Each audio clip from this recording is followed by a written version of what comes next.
30 seconds and counting.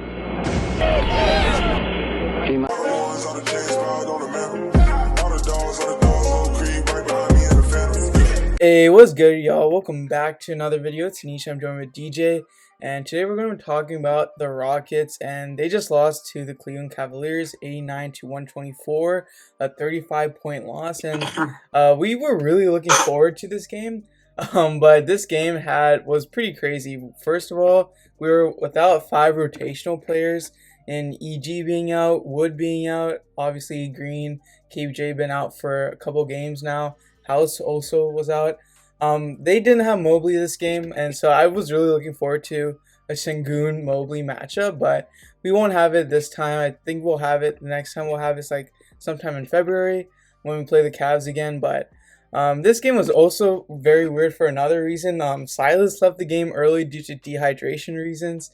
So yeah, the game was not in our favor for to start. So but yeah, obviously the player of the game was Sengun, who had a career high in points. So it's good that he's getting points. And in those minutes, he was 7 from 14 from the field, 5 of 6 from free throw, and he had 19 points, which is a career high, 11 rebounds, 5 assists, 2 steals, 1 block. He was really impactful on the offensive end and really set up his teammates really well. Like the bounce passes, behind the back passes. It's so crazy, like at like 18, 19 years old. Sengun is very, very skilled as a passer, and we're not like exaggerating when we call him like a baby Jokic, because he's really showing those kinds of flashes. And Josh Christopher, also 27 minutes off the bench. Didn't have a great first half. He was like committing turnovers often. Wasn't shooting too great, but then second half he really picked it up, and he ended the game 5-11 from the field, 6 of 10 from the free throw line, really drawing contact. Did a good job at that, and played 17. I had 17 points this game, 4 assists.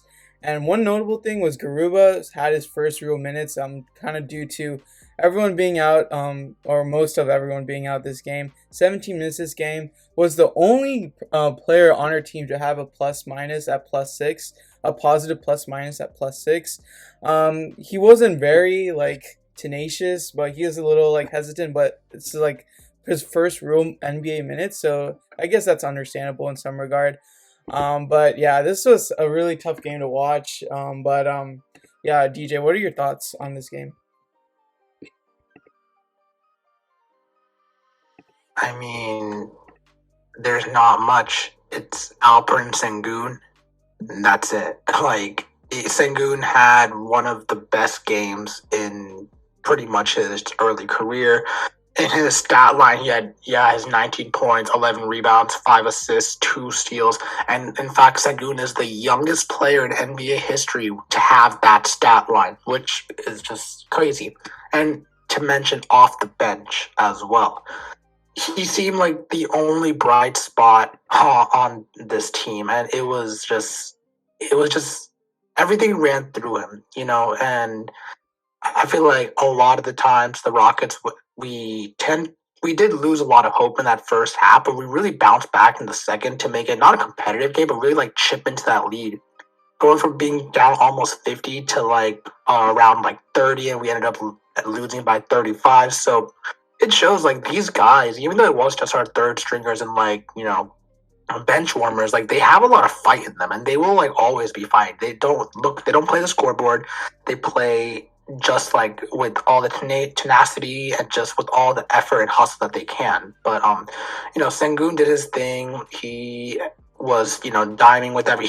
There were a lot. Sengun could have had like 15 assists this game. I can just say that if Garrison Matthews, DJ Augustine, just like anyone was like hitting their shots consistently, Sengun would have had like 15 assists.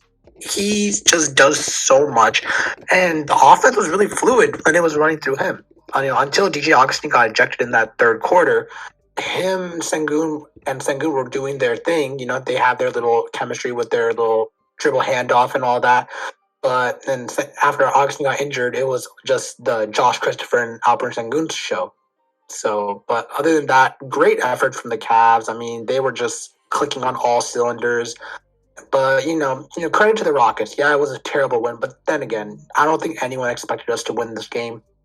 we didn't have 4 out of 5 of our starters. No Wood, no Jalen Green, no Kevin Porter Jr., no Eric Gordon as well. Daniel House was still out. So, like, that's 4 starters and a rotational player right there who didn't get to play this game. But, credit to the Cavs. They had a great game as well. Yeah, and also like you mentioned, like another aspect to the craziness, like DJ Augustine got ejected, and like Tate got like a technical foul. Like the refs are giving a lot of ticky tack technical fouls, and Garrison Matthew, also known as Gary Bird, had kind of an uncharacteristic night tonight. He was 0 from 6 from 3. Was a negative 30, which is really bad. So I really hope he bounces back because we all know what he's capable of. But just like some of his shot selection and his shooting form, just like obviously in the past, like he would make those shots. So we wouldn't really like say like or complain too much about it since he was making it, obviously. But now that those, maybe it might seem like Garrison Matthews is kind of coming down to earth. I really don't hope he is. I really hope he isn't, because obviously we love having a guy who can really space our floor like that. But Garrison Matthews, well, yeah, like 0 from 6 from 3. He played 29 minutes this game, which ties the most minutes. But yeah, so that's one thing to know. I really hope he bounces back. But one big debate has always been like the topic of debate for every single game until this happens is, why did Sengun not start this game? And first, it made sense for like the matchup wise why Tice was starting, at least for the first part of it, where like Jared Allen was someone who I believe the Rockets coaching staff liked as a matchup against Tice. So I mean, and Jared Allen was in 18 minutes. He only had 6 points. He was impactful in other ways, and 9 rebounds, 2 blocks. He was really good out there too. But I believe Tice, his defense was okay, but honestly, like to me, like the offensive disparity between him and Sengun is really huge, and Sengun really tries hard on defense. Obviously, the plus minus numbers won't tell you that. Because Sengun had a negative 12 plus minus, but obviously, and John Lucas also quoted that Sengun has lots of ways to go on the defensive side, but he's doing a good job like developing on that aspect, and he's showing a lot of hustle, and it's really evident when you see Sengun play, and he really wants to improve that aspect. But what do you think about like the whole Tice and Sengun starting conundrum?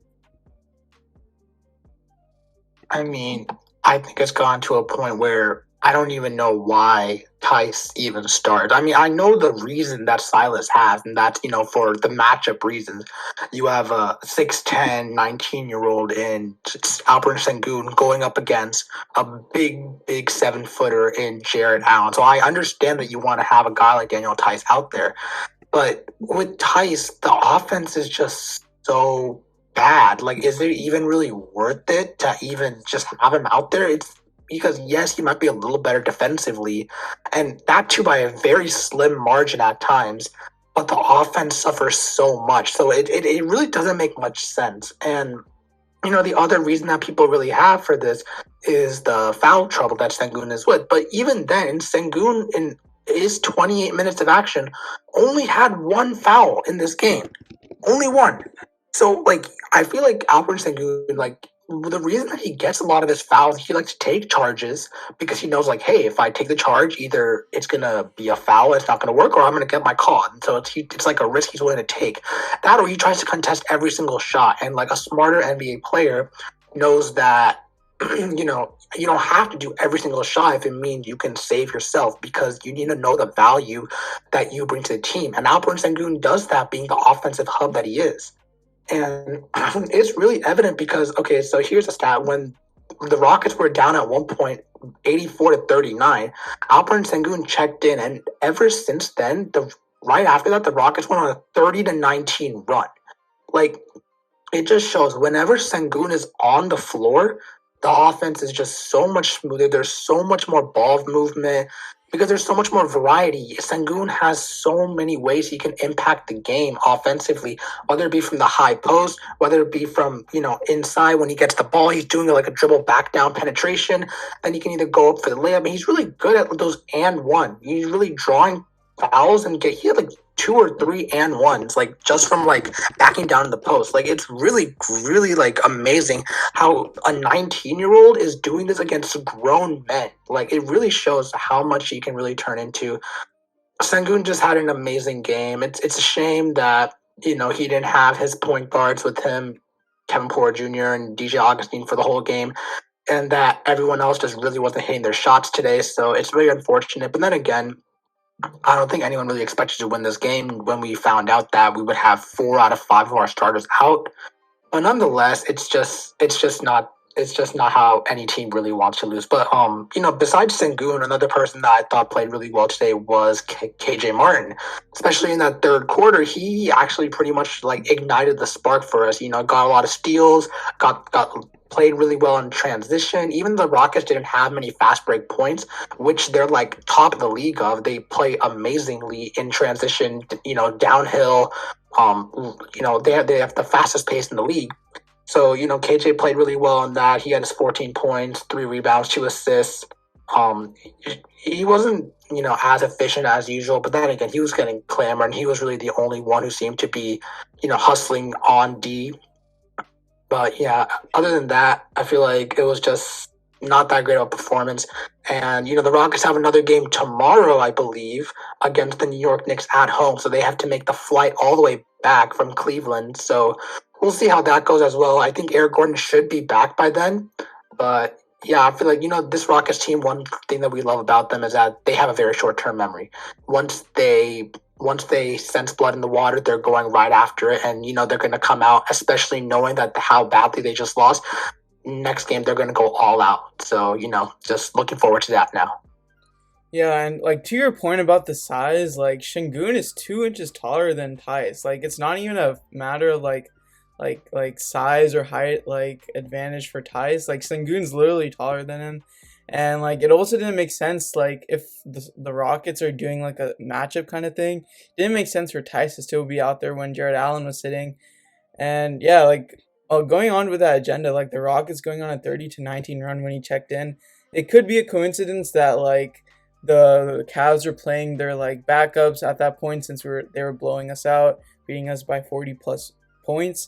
But yes, like anytime like Shingun's out there on the floor, like offensively, we just like absolutely looked like a whole nother team.